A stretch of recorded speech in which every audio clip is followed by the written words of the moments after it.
dengan ilmu itu untuk bisa itu.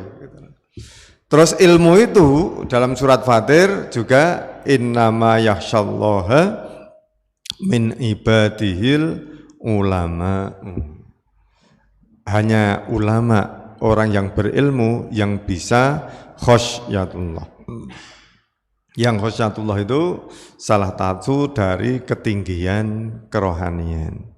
Sehingga orang yang berilmu itu sebetulnya ya, wawasannya luas, memberi manfaat yang sebanyak-banyaknya, dan dia juga spiritualitasnya itu tinggi.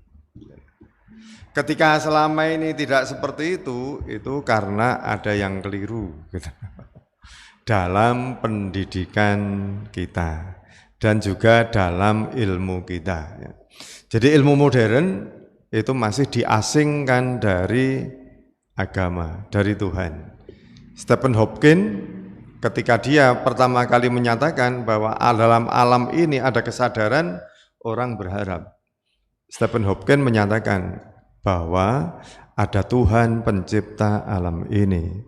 Tapi setelah ditunggu beberapa tahun, ternyata Stephen Hawking berkesimpulan, tetap meskipun alam ini ada kesadaran, tidak berarti bahwa ada Tuhan pencipta alam ini. Sehingga dalam ilmu-ilmu sekarang itu memang ada tarik-menarik ya, antara yang teori evolusi dan teori kreasionisme, masih tarik-menarik. Yang klaim kreasionisme itu semakin kuat sebetulnya. Tapi orang masih berusaha untuk menghindar. Tapi saya yakin ke depan pun ilmu tidak akan dipisahkan dari agama. Saya pernah baca ada seorang anak kecil 9 tahun sudah masuk universitas. Saking cerdasnya. Dia itu anak pendeta, cita-citanya ingin membuktikan adanya Tuhan secara ilmiah. Membuktikan adanya Tuhan secara ilmiah nggak tahu gitu. Kalau saya baca di novelnya Don Brown itu kan ada yang berusaha itu di laboratorium di Bern itu untuk menunjukkan ada zat antimateri. Itu untuk menunjukkan bahwa selain alam materi itu juga ada yang non materi itu ada gitu loh. Kan juga sudah ada di fisika, ada partikel Tuhan. Saya yakin ke depan pun akan ke sana. Ketika ilmu sudah ke sana, insya Allah nanti itu kemudian tidak ada kesenjangan antara ilmu dan agama. Yang untuk orang yang beragama itu sebetulnya dalam pribadinya itu sudah bisa menyatukan itu.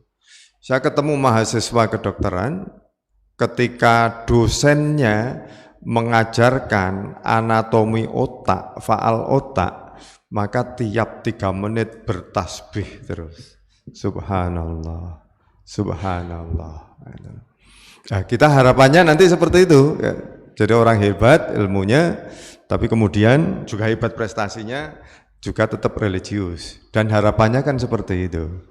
Dan itu sufi-sufi ke depan, itu yang menjadi menjadi kesatria di siang hari dan menjadi rahib-rahib di malam hari.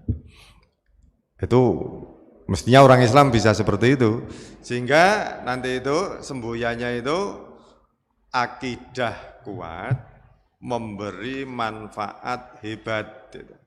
Tidak seperti yang seringkali selama ini banyak dikeluhkan, akidah kuat menghujat hebat, tidak